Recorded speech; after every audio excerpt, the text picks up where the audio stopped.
All right, so this is our first class of a brand new book, The Pursuit of God by A.W. Tozer.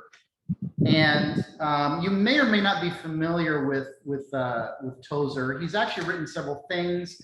They are usually relatively short.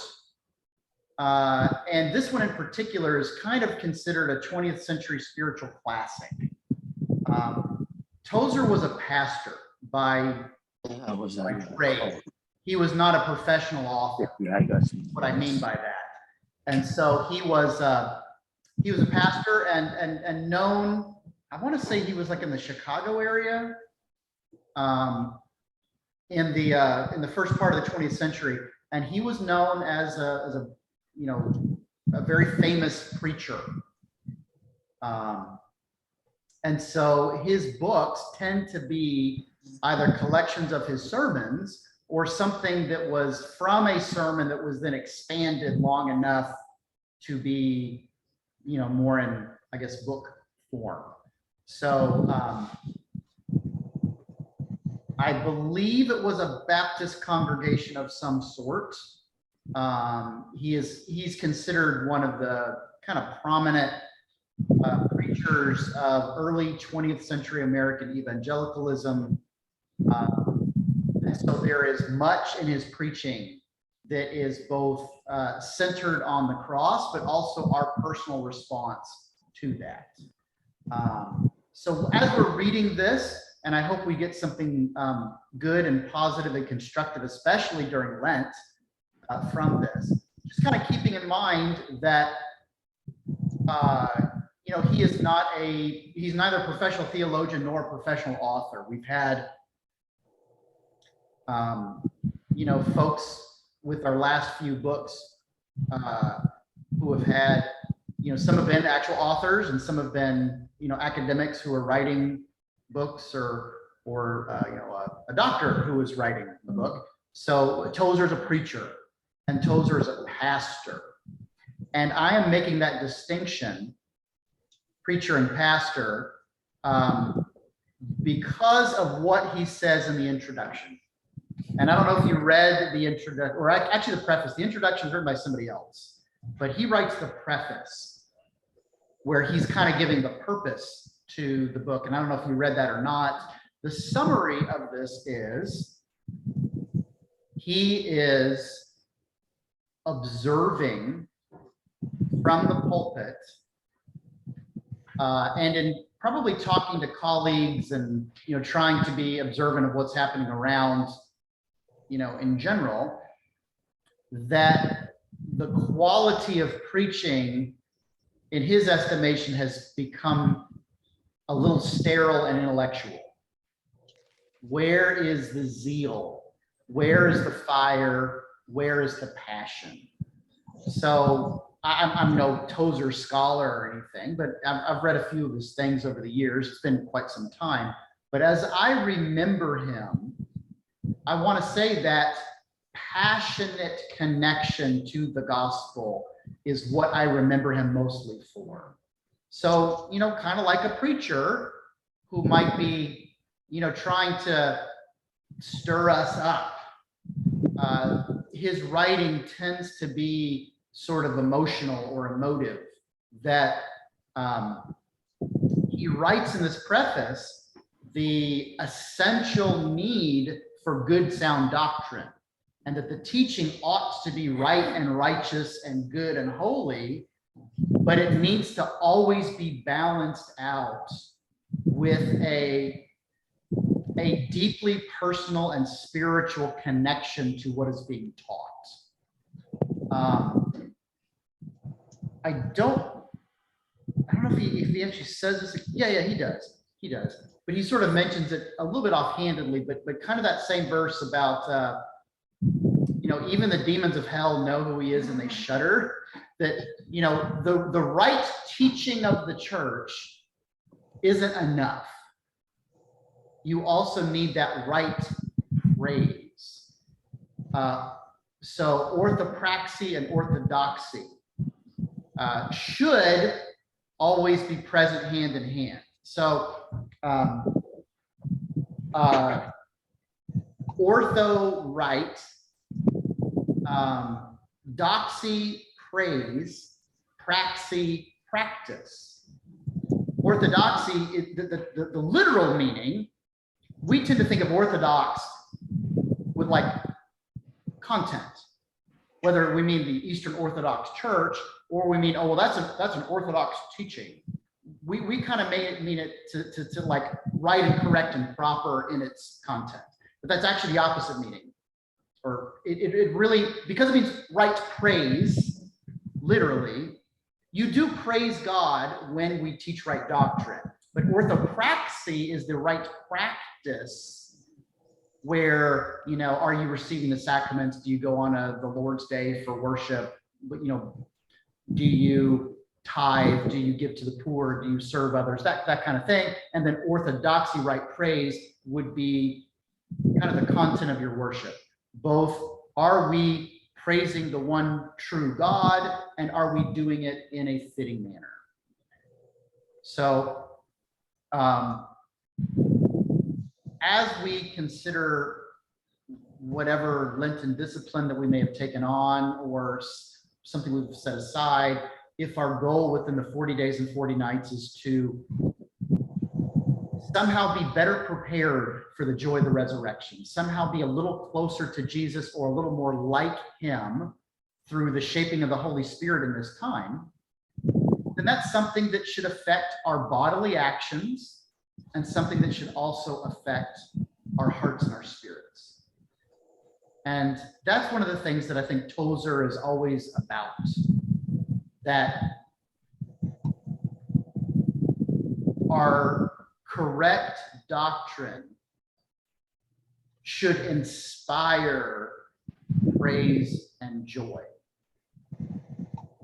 If you know who God is and what he's done, wouldn't you also then, almost by definition, be filled with gratitude and happiness and joy?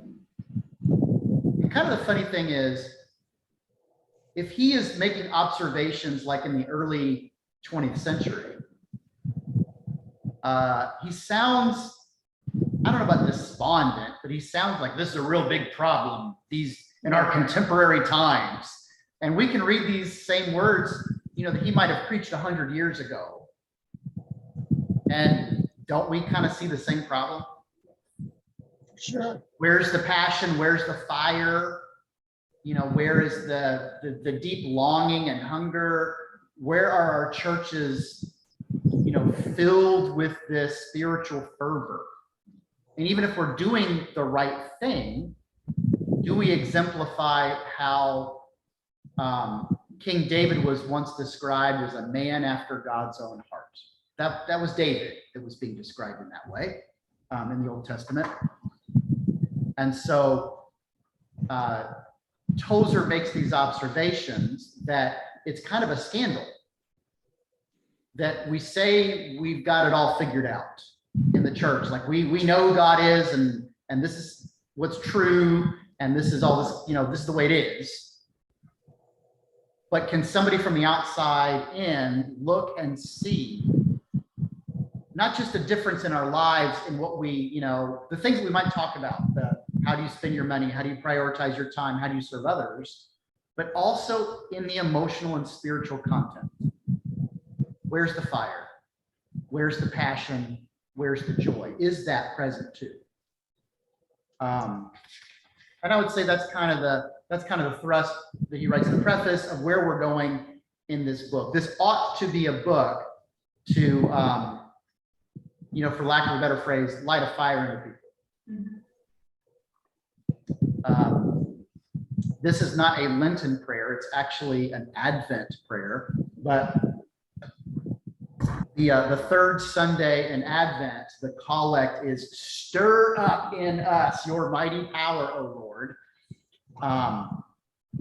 And that's kind of what I think this book is intended to do.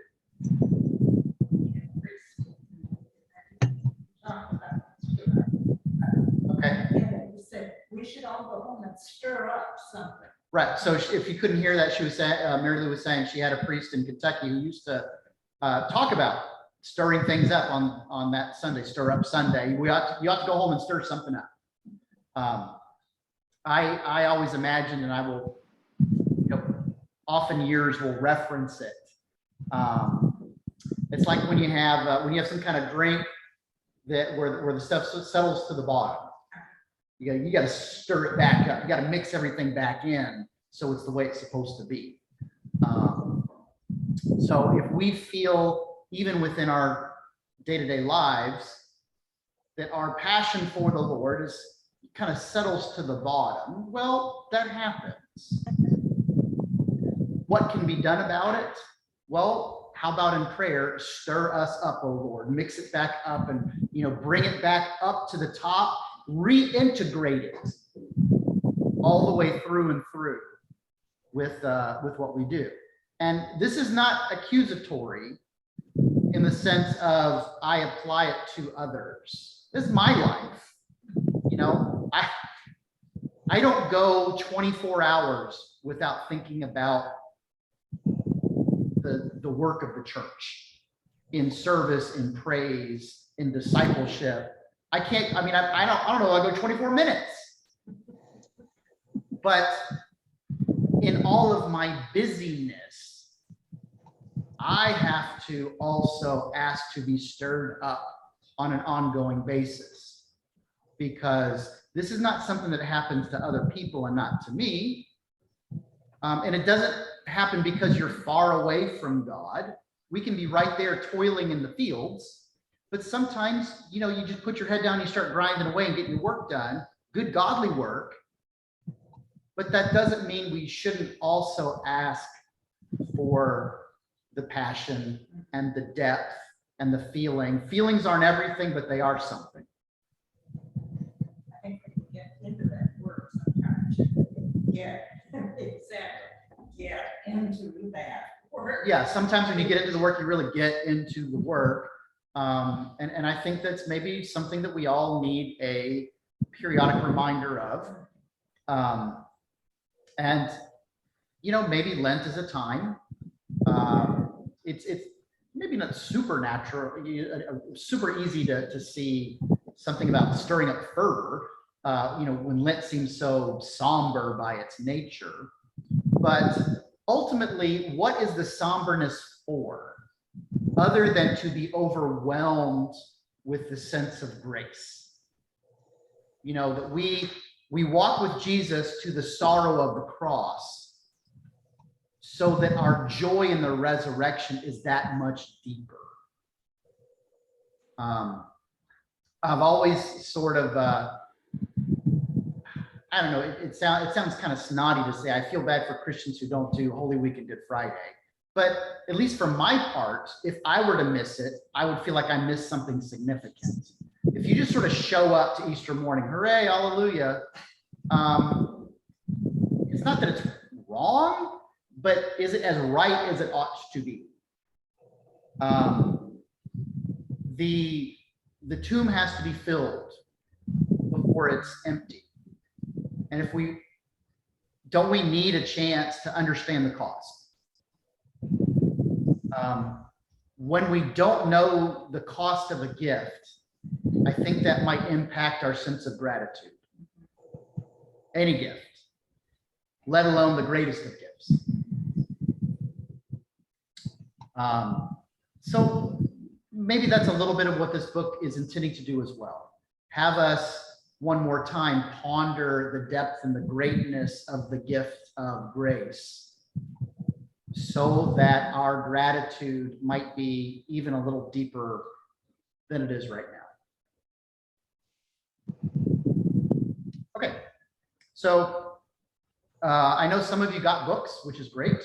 I've downloaded mine, and that's just because it's a little easier for me to keep track of.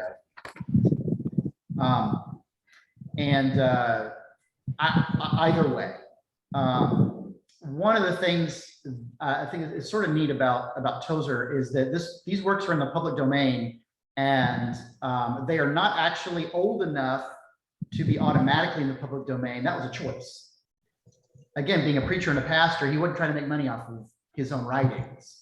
This was intended to be as widely dispersed as possible, which is maybe why, a preacher in Chicago would be remembered 100 years later, because his writings were able to be sent out and affect and impact, a wide swath of people.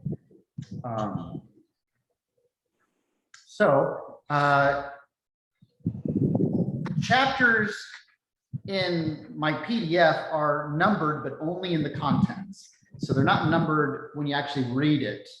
But if you look at the table of contents, I don't know if yours has chapter numbers or not, but mine only says it in the contents that chapter 1 is following hard after God. And so that's where we are today.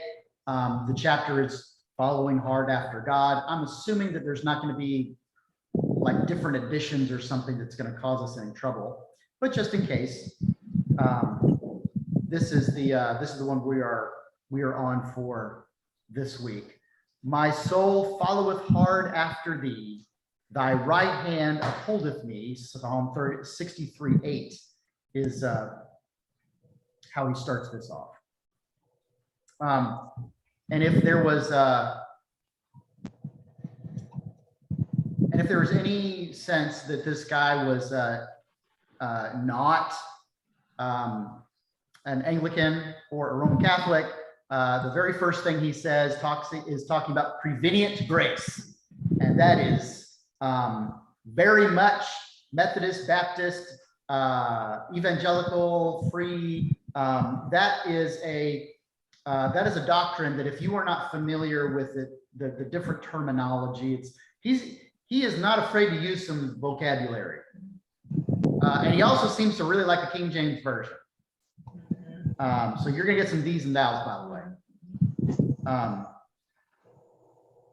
But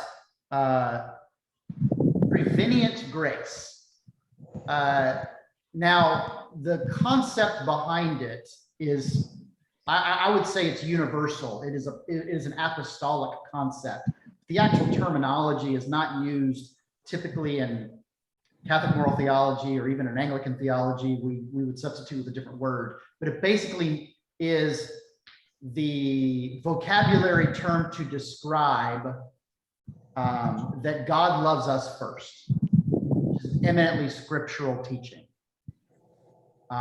Prevenient grace is God's unmerited favor towards us. Before we deserve it, he loves us in a fashion that allows us to respond to his grace. In our broken, sinful natures, we can't even say yes to God. He has to give us that ability first. That's the prevenient part of it. Occurring beforehand is basically a way to put it. So that before we knew him, he knew us. Before we loved him, he loved us. He calls us before we can respond. And he gives us the ability to respond to that call. That's what he's talking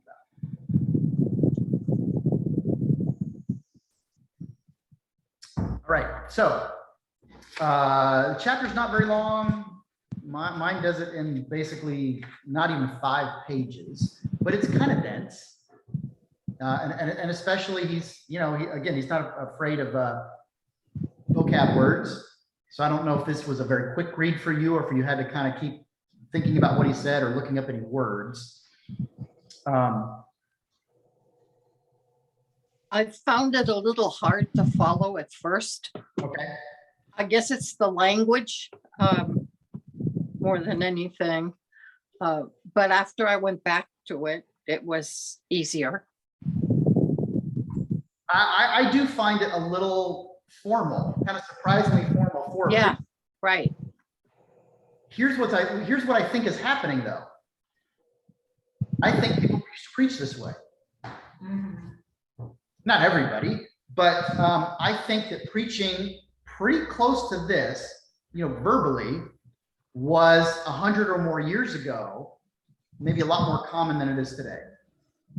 And it almost reminds me of You ever watch those, like a Ken Burns documentary on the Civil War or something, and they read out letters from, this is the private from some unit writing home to his mother or his sweetheart.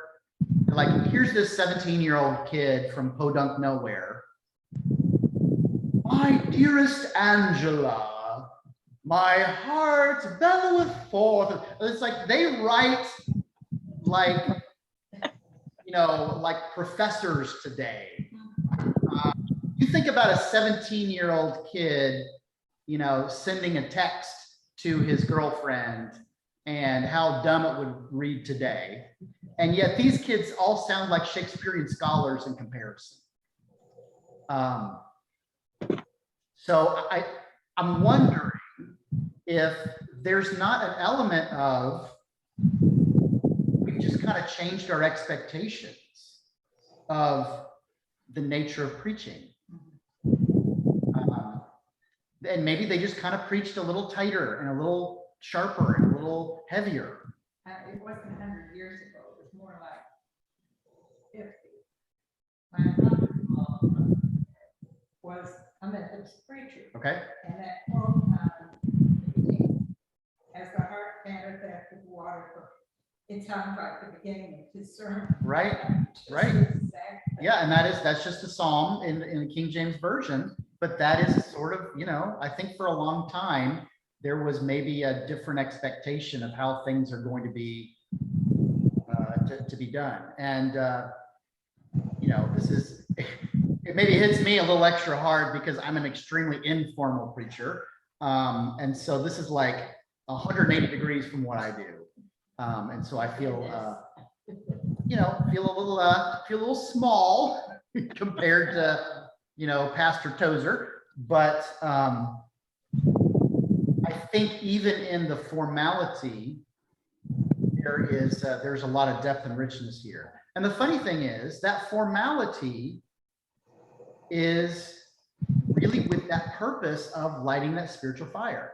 Isn't that funny? Because I don't know that we really associate those two anymore.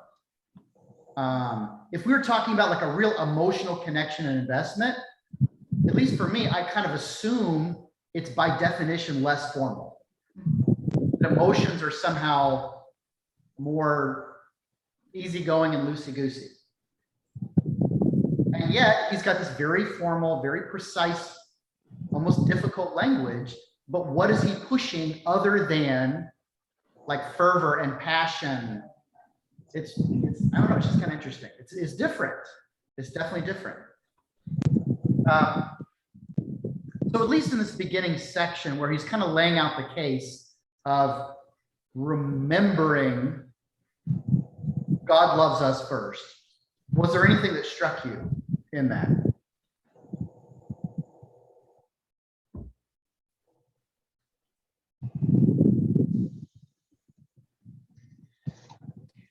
I like the image, of course, of being in the hand of God.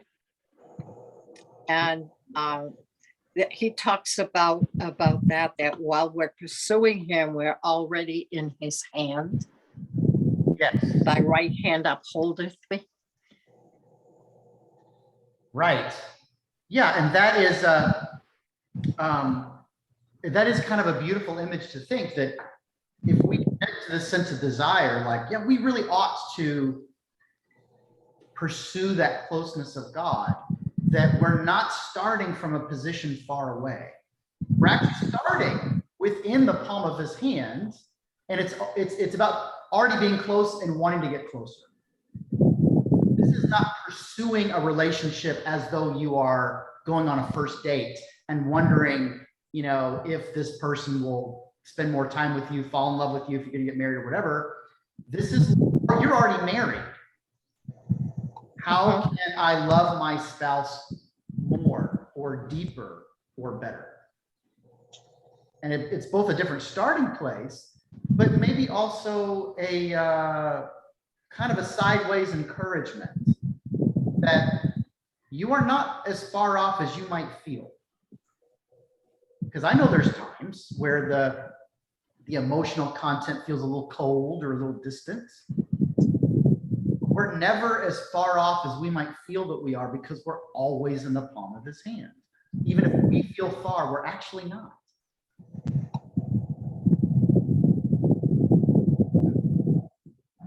On the bottom of 19, he's talking about being a person. So, I'm sorry, say that again. God is a person. As a God as a person, yes. Rather than you can be very abstract, very easily, especially. Something way off. Yeah, far away, and especially like if we're, and as he critiques in his preface, real worried about getting our content just right, our knowledge about God, the doctrine just right. Doctrine about God is not God himself. And that is a subtle but significant point. Knowing about God is not the same thing as a relationship. The right knowledge is good. It's just never enough.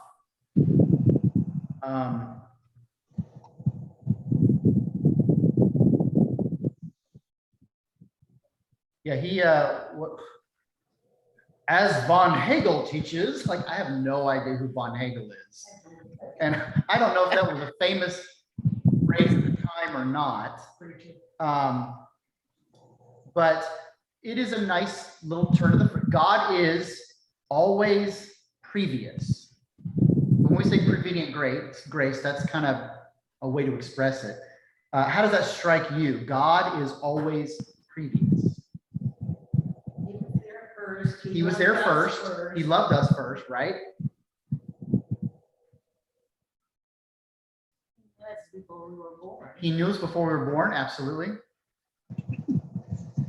And even when we're coming to God in prayer, like supplication, none of that's a surprise to God. Like this, we're worried about something or we're praying for somebody else. Doesn't God already know? God is always previous. But he is laying this out in this term of upholding, that's what God does. Human following, that's what we do. It's not a contradiction. Why is it not a contradiction?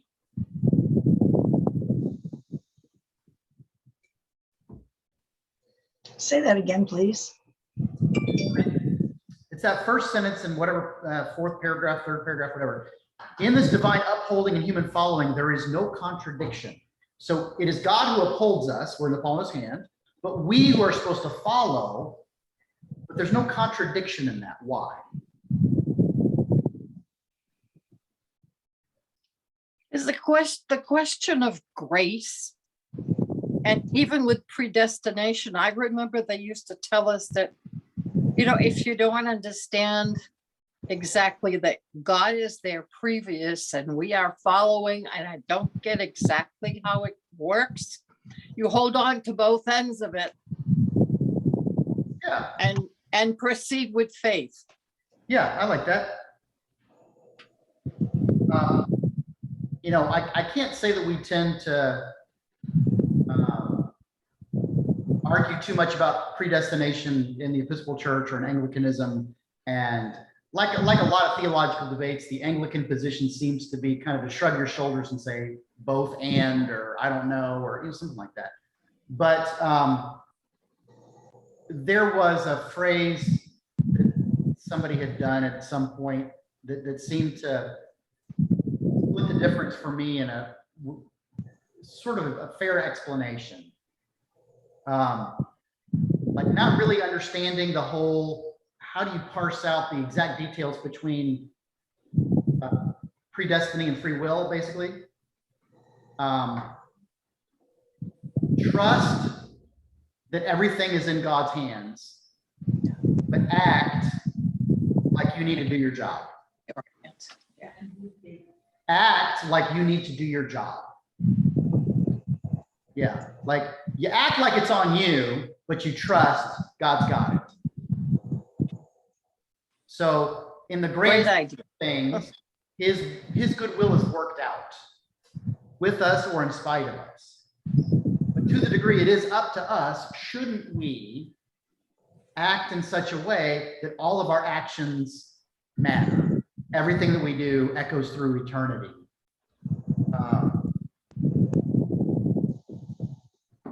this would be maybe getting back to that terrific Lewis phrase, thy will be done versus my will be done. The former will be called God's children and the latter will be called God's tools. Because when we reject what God wants us to do, his good will is still going to get done, just in spite of us, or maybe through us in ways that we didn't expect. We're not going to thwart the will of God, but we might lose the chance to participate in it in a way that we would benefit from.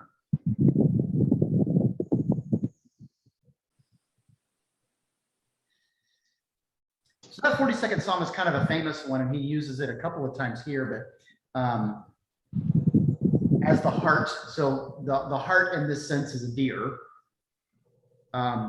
As the deer pants after the brooks of water, so my soul longs after you, O God.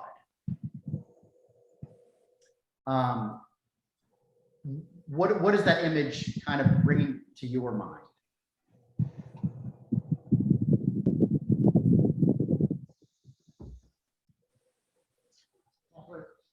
It's a few days since I've read this that I recall him talking a lot about hungering and thirsting, very, the very human things we experience, Yeah. but hungering and thirsting for God.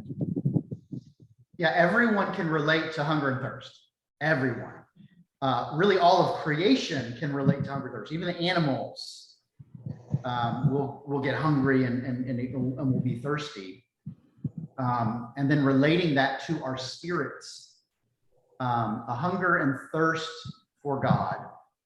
Number one, I would say there's kind of a beautiful serenity, I think, in thinking about deer. Deer are just like, they're just sort of graceful creatures by their nature, and they just sort of seem like gentle and beautiful and peaceful and Bambi and stuff. But I want to push the metaphor a bit. What does it mean for a deer to long for water? They would be in big trouble if they didn't have water. They would be in big trouble if they didn't have it. But really, so would all animals. Yeah. Why a deer? Why not an ocelot? Why not a penguin? Why not a camel? Maybe not camels because they can handle their thirst better.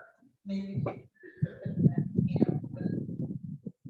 this country, right? Most everybody is pretty well. People would be familiar with deer, and I think that's true. But we get a lot of sheep metaphors. True. This could be another sheep metaphor, and certainly King David knew a thing or two about sheep. This is pious speculation. I'm kind of making this up as I go, but it's a thought that it's sort of occurring to me. Deer are very skittish. They are prey animals, and their ability to how do deer keep themselves from getting eaten by predators? Because people like deer meat, animals like deer meat. How do they protect themselves? They They don't. run. They fit in. Okay, the way they're colored, they fit in, and they run. Deers are nimble and they're fast, and they're very clever at hiding. Anyone who's ever deer hunted or heard anything about deer hunting, it takes a lot of skill, and you have to, you be super quiet, and you have to disguise yourself and worry about your scent, all this sort of stuff. So what does that tell you about the nature of a deer?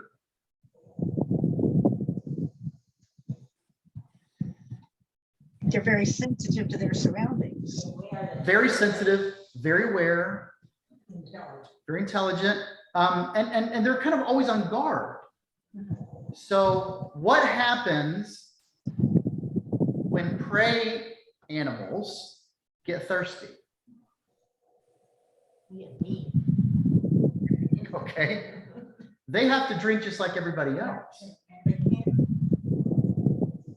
But they have to be so cautious about where they go to drink. They have to be self-conscious, and you have to take the risk. Yes. Can't just. They have to You know, and predators know this. You ever see those like those documentaries on like the African savannah or something, and how the predators will stalk out watering holes? Well, they know because everybody needs to drink. So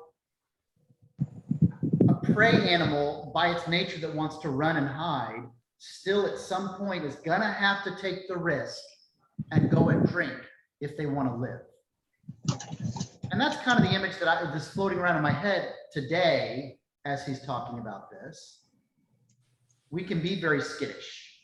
We cannot want to commit our hearts or our emotions to things because we don't want our hearts broken. We don't want our emotions toyed with. We don't want to feel, you know, we don't always want to run the risk of great joy if it also means the potential for great sadness. But we still thirst. And at some point, we wind up making the choice that it's worth the risk. Even if it's going to mean our death, we still got to drink. Themselves vulnerable to be able to go to the watering hole. Yeah, absolutely. You know, especially for, you know, an animal that's kind of built to run and hide. You've got to be vulnerable, but you have to do it. If you don't do it, you die anyway. But when we think about an animal longing for water and willing to take a risk, and then having that applied to our own spirits, in the presence of God, isn't the suggestion that even when we're wary or skittish, we have to be willing to take this risk, because if we don't do it, we die. We're built to be in fellowship with God. We have that longing, even if we're not recognizing it. But if that longing is not fulfilled, what happens when an animal doesn't drink? And it needs to drink and it doesn't drink. It gets weaker and weaker, and it gets sicker, and it dehydrates, and it dies. So maybe this isn't manufacturing that longing. Oh, you better long for God, so much as it is recognizing that it exists. Even if we've misplaced it, even if we have misrecognized it, we associate it with something else. That hunger and thirst is actually for the presence of God.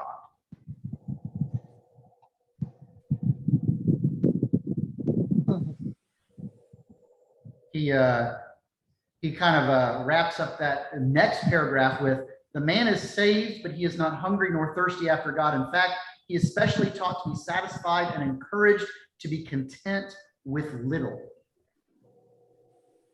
That if we have shifted our relation, if we front loaded everything, you know, receive Christ, accept the gospel, that sounds like the completed work of the cross is completed in us when we receive. But if it's less of a contract, signed, sealed, and delivered, and more of a marriage, then the wedding ceremony changes everything fundamentally, but it's only the start.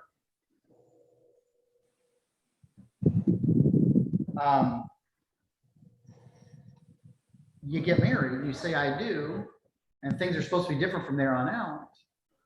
But that desire shouldn't be finished at that moment. That desire should be fulfilled as it continues to deepen and grow.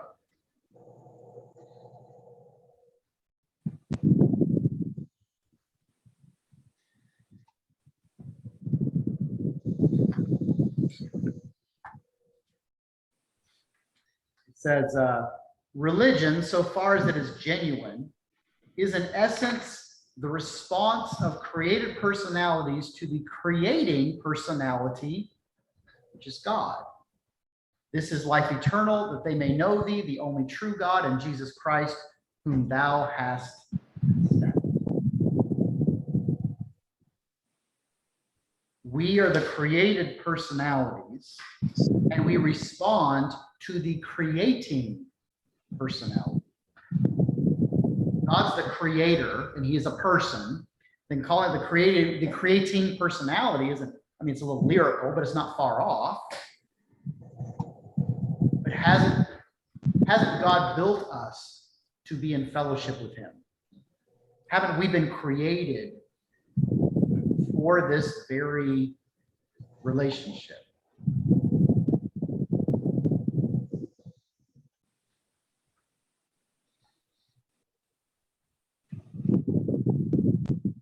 And it's that next, that's not the next paragraph. If you see it, it starts off with God as a person. God is a person in the deep of his mighty nature. He thinks, wills, enjoys, feels, loves, and desires, and suffers as any person may.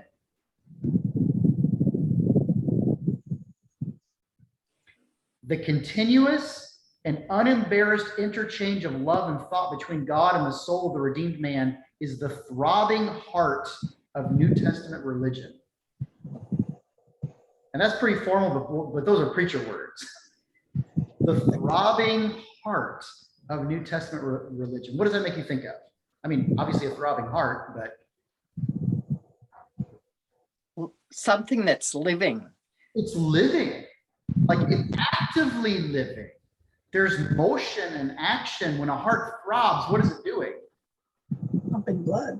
It's pumping blood. You know, it's in the active motion of pumping blood throughout the rest of the body.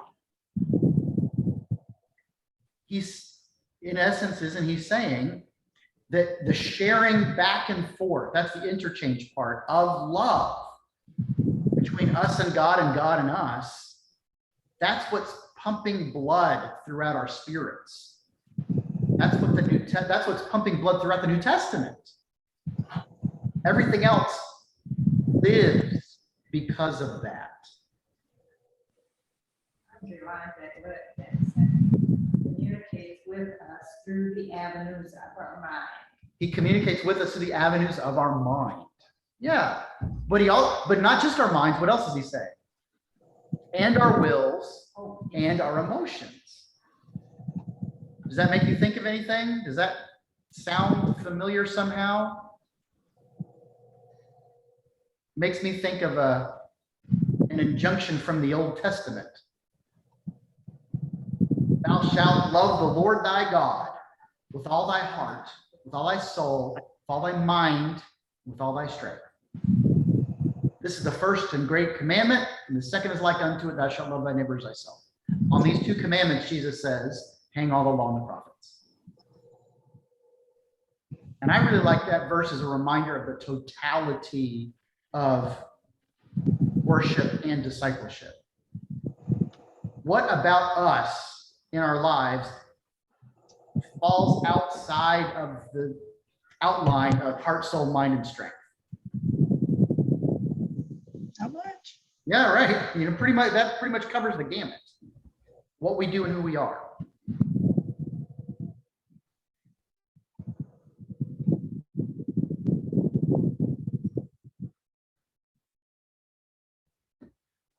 Next paragraph. This is a nice one. Talking about how we're little and God is large. But in his image, we are created with the capacity to know him.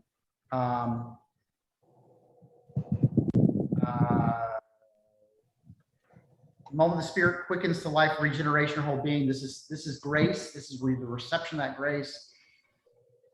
We can't see this is the heavenly birth without which we cannot see the kingdom of God. So this is the man who is saved. This is the reception of grace. This is recognizing who Christ is and what that means to us. It's, however, not an end, but an inception. For now begins the glorious pursuit, the heart's happy exploration of the infinite riches of the Godhead. Again, we stop where we stop, no man has yet discovered.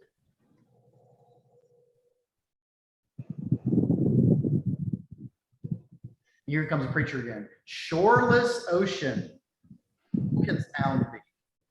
Thine own eternity is round thee, majesty divine. I don't know, is that like a hymn lyric or something? I don't recognize that one, but I get it.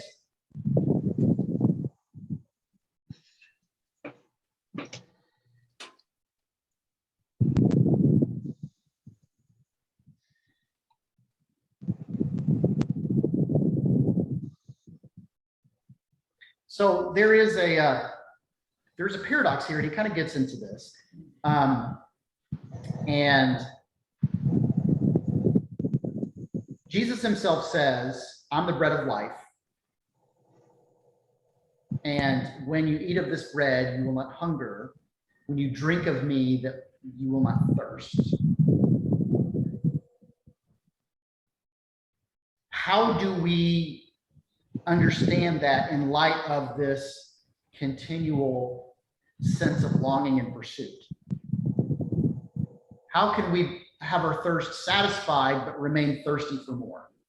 Follow?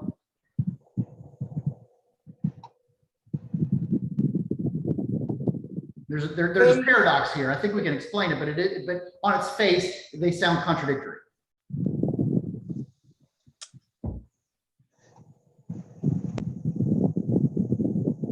What is it that we receive the body and blood of Christ through communion, and it's never satisfying, and it never ends. We need more to approach God.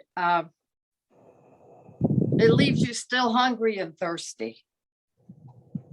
Okay, well, why? If he says that when we eat this bread, we're going to have life and we're going to not be hungry, why are we still hungry and want it for life? Like, where's the, how do we fit these things together? We find, our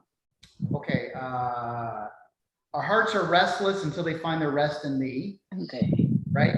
That's Augustine. Saint Augustine. Yeah. So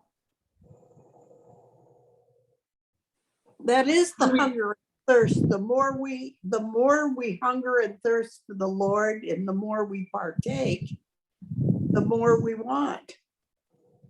It's a close, it creates in itself the desire to be closer to God, to partake of God more. yes, I think that's where we're headed. I think that's the paradox, that on the outside, it looks like you're either satisfied or not satisfied. How can you be both? But I would say that's not, those are not mutually contradictory, because the deeper you go, the more sense it makes.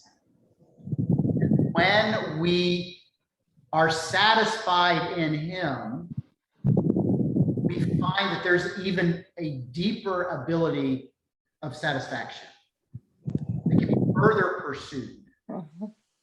That, again, let's go back to the marriage metaphor. What's that song from the late 60s?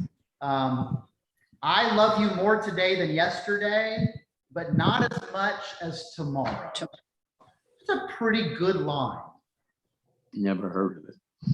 I love you more today than yesterday, but not as much as tomorrow. Because you don't And I listen know. to modern music. Anyway, it's a good line. And I think it's sort of like our capacity continues to grow as we mature in him. Back to that marriage metaphor, to love your spouse fully and deeply, during your honeymoon, but to love them fully and deeply, but in a different way, 10 years down the line, 20 years, 40 years down the line. Yeah. Does that mean you love them less somehow? Almost, but only in the sense because your capacity to love them has grown. You could have been loving them at 100% when you were 25, but at 55, your capacity to know them over 30 years of marriage has grown, and your ability to love them in those 30 years of marriage has grown. You don't split your love between children, you multiply it, right? This sense of, with my whole heart. Well, how do you do that for more than one person? Well, your heart just kind of grows now, doesn't it? I'm sorry, Mary Lou. Holy men and women, and said they mourned him. prayed and wrestled and sought for him day and night, in season and out, and when they had found him, the finding was all asleep. Yes. I don't think we ever stop. We just, it's good, we find some, we like what we found, but we have to keep working. That's right. Because there's always more. There's always more. We long for what we have already found, he says. We found it, but by finding it, opens up brand new worlds of more.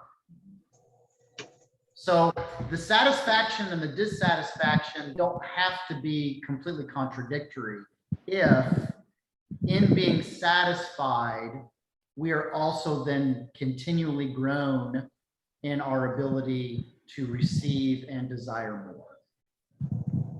So as Anglicans, we are typically content to speak about the difference between salvation and sanctification. Salvation being adopted into God's family through the work of Christ, and sanctification being the ongoing process of that same Spirit now in us, changing us all the time. That you're different than you were before. You're closer to him, you're more like him. And that's, it's kind of hard to measure, and sometimes it feels more or less rather than times. But the thought that the more time you spend with anyone, the more you get to know them. And the more you are shaped by them. And we kind of know this intuitively through other people, not just a spouse, but a friend or a coworker, or like, the model of apprenticeship. If you wanted to learn a skill, you spent time with somebody who was already really good at it. Why? Because you start picking up their habits, not just their knowledge, but you start like doing the stuff that they already know how to do. And the longer you are with them, you kind of can't help being more like them. What's the thing about old married couples starting to look alike? There's something really kind of true about that. If you think about how could you not, how could you spend 50 or 60 years with somebody and not be an awful lot like them? You sort of wear on each other to the point where you kind of have to have those pieces fit. Otherwise, they would have been worn out a long time ago.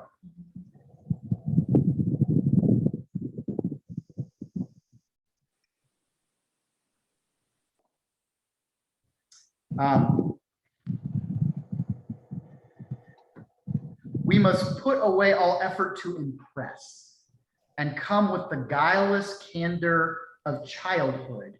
If we do this, without doubt, God will quickly respond. What do you take that to mean? It reminds me of when Jesus said, "Let little children come to me." We have to have that childlike faith, Right? and not over intellectualize everything.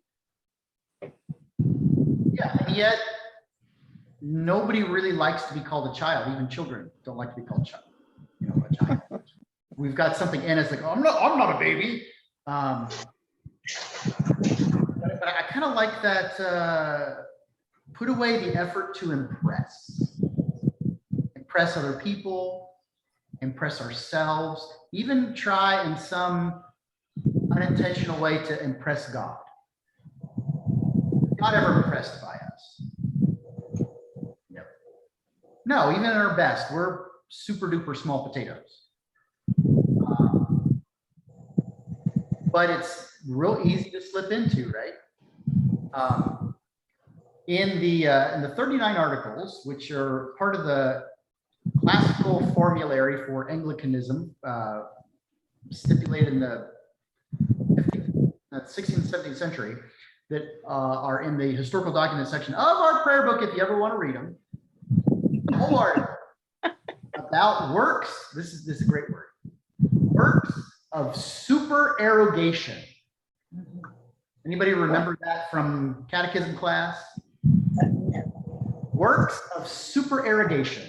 It's a fantastic vocabulary word, and it basically means proving your worthiness to God. Basically, the good acts you do as a Christian to demonstrate your worthiness that are over and above what is actually necessary. That's the supererogation part, because it's basically, well, as a Christian, I have to do this great, good, holy work because. And there's a 39 article that says, no,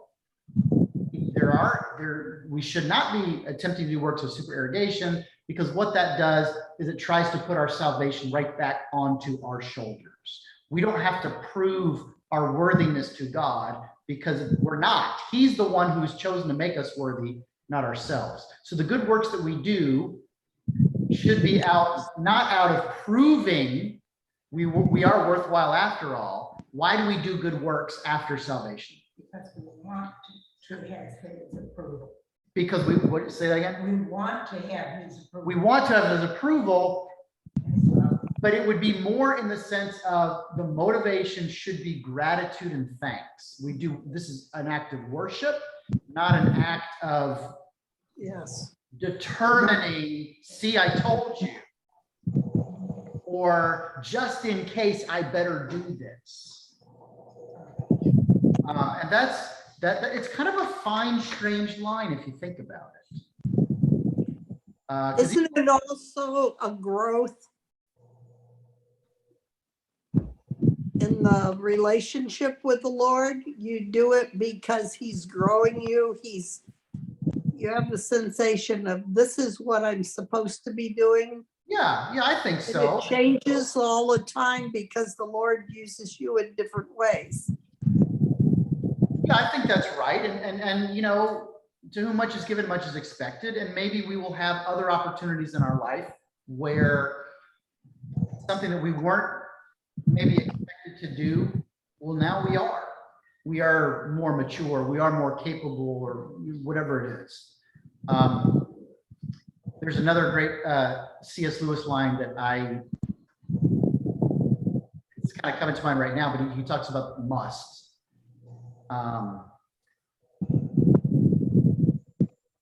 Where he says,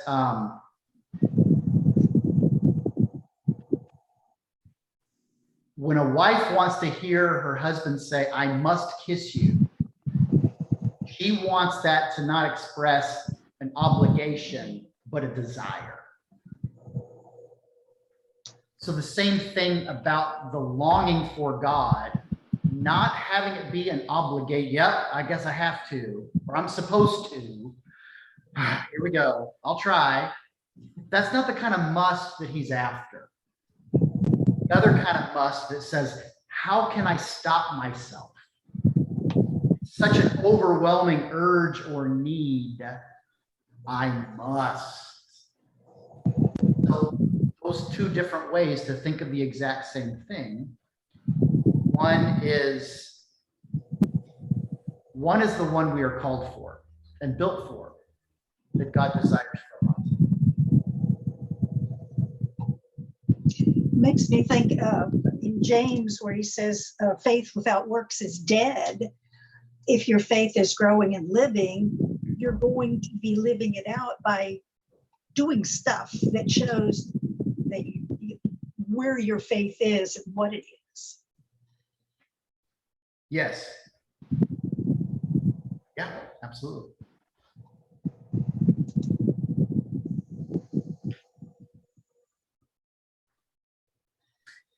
The man who has God for his treasure has all things in one. Many ordinary treasures may be denied him, or if he's allowed to have them, the enjoyment of them will be so tempered they will never be necessary to his happiness. Or if he must see them go one after one, he will scarcely feel a sense of loss. For having the source of all things, he has in one all satisfaction, all pleasure, all delight. Whatever he may lose, he has actually lost nothing. For he now has it all in one, and he has it purely, legitimately, and forever. And I can't help but think about treasures in heaven. Things of this life are good. Gifts, but they're always temporary. When our heart is in the possession of God, we can receive these good things, or easy come, easy go. Because our heart is now settled and it's filled with something that actually lasts. Because those other things won't. If our passion, if our desire, and if our joy is in God himself, that's never going to fade or go away or break us down or disappoint us. And then we can still receive all the good things of this life. We receive them in their proper perspective and in their proper proportion, because our hearts are not settled on them. They find their rest in him. All right, what else? All there is. Yeah, I said basically, this is a pretty good place to stop. Okay, so I hope that even if this is a very different sort of book than we've been having for quite some time, that there was something positive out of it for you. And I certainly hope that it will, kind of be worthwhile within Lent, as far as our preparations for Easter and our, kind of the acknowledgement of our sinfulness and our need, that these are things that all kind of work together. So I like what we've got coming next, the blessedness of possessing. the blessedness of possessing nothing, that'll be our next one. So yeah, we'll just have to sort of see how that goes. So again, thank you for giving it a try. And hopefully, like I said, this is something that makes some sort of positive and good connection, and some seeds that will grow for all of us. Okay, we good to go? Good. Thank you very much. Thank you. Thank you.